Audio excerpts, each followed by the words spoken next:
Hai, selamat datang di video aku. Sama aku Ali Prima Badrian. Dan sini aku memaparkan tentang Consumer Citizens Online dari Rebecca Wallet. Ada beberapa poin yang akan aku sampaikan. Yang pertama adalah latar belakang. Di latar belakang di sini aku menemukan bahwa kegiatan anak muda di jam kosongnya ataupun di free time, bagaimana mereka menggunakan gadgetnya dari bermain internet, lalu mendengarkan musik, belanja online dan sebagainya. Dan juga kegiatan permainan online yang dinamakan doll maker. Lalu juga ada masalah yang ditemukannya, ini adalah masalah bagaimana keaktifan konsumen online, khususnya youth ataupun anak muda, dan juga identitas melalui games doll maker. Metode penelitian yang digunakan di sini adalah observasi. Untuk temuan di sini ada young people as a consumer, di mana ada dua pendapat, di mana young people as a consumer itu dibagi menjadi sebagai victim ataupun sebagai target market, di mana ketika mereka menjadi sebagai victim adalah mereka dituntut untuk selalu membeli barang-barang dan sebagainya tanpa mereka sadar gitu. Jadi mereka di sini adalah korban dari market ataupun online market itu. Dan juga di mana sebagai target market, di mana para youth itu mereka sangat wise dalam membelanjakan barang-barang yang mereka inginkan dan sebagainya. Dan yang kedua adalah consumerism and the reflexive self, di mana bagaimana mereka mengatur dirinya sendiri dan juga kebebasan untuk mengekspresikan diri gitu. Jadi apa yang mereka lakukan di internet adalah bagaimana dari refleksi diri mereka sendiri gitu loh. Dan bagaimana ide ini diterapkan? Yang pertama adalah bagaimana terhadap girls online ataupun anak perempuan dilakukan secara online. Ini mencakup konsumsi dari para generasi muda wanita itu dari majalah, lalu online game, TV, dan juga zine.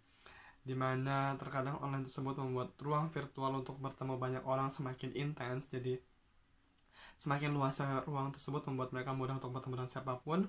Dan juga internet menyediakan ruang baru bagi anak perempuan yang berdampak pada perkembangan sosial, budaya, dan emosional mereka.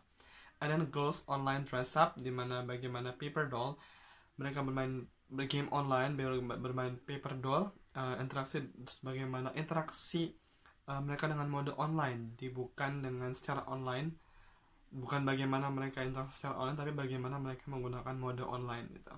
Dan bagaimana seorang perempuan memposisikan sebagai resisten terhadap wacana media. Jadi posisi perempuan tersebut terhadap resisten dari wacana media tersebut.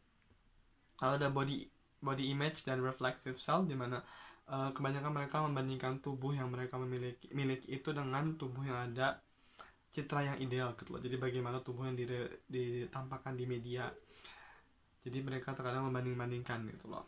And then playing with the truth will make our pleasures, dimana ketidakpuasan tubuh seperti yang tadi, dimana mereka merasa tidak puas pada tubuh mereka ketika mereka meng-compare dengan apapun yang ada di media, and then akhirnya mereka pun merasa tidak puas dengan hal itu. And then konsumsi yang harusnya setiap individu untuk memilih di antara berbagai produk. Jadi dimana ketika mereka ingin mengkonsumsi sesuatu, mereka secara tidak langsung mereka akan diarahkan untuk mengkonsumsi ini. Dengan adanya ini mereka akan mengkonsumsi ini gitu loh. So, and then kesimpulan yang saya ambil adalah dalam bab ini bahwa identitas online anak muda harus dilihat tidak hanya dalam keterlibatan aktif, tetapi juga dalam kaitannya dengan struktur yang membingkai aktivitas tersebut. Jadi ketika kita melihat suatu anak seperti ini, kita tidak bisa melihat hanya dari kegiatan mereka saja, tapi kita lihat dari background apa yang dia lakukan, bagaimana kenapa dia bisa seperti itu gitu. Dan bagaimana komunitas online menyediakan ruang penting bagi perkembangan ekspresi dan akses anak perempuan ke budaya alternatif. Jika saya diminta untuk meneliti topik yang berkaitan dengan hal tersebut, saya akan meneliti tentang bagaimana sebuah game itu bisa mempengaruhi sebuah identitas dan gender. Karena seperti kita tahu bahwa game is all about having fun, tapi kenapa kita harus mengkotakkannya menjadi dan separate them into gender and identity. Sekian, terima kasih.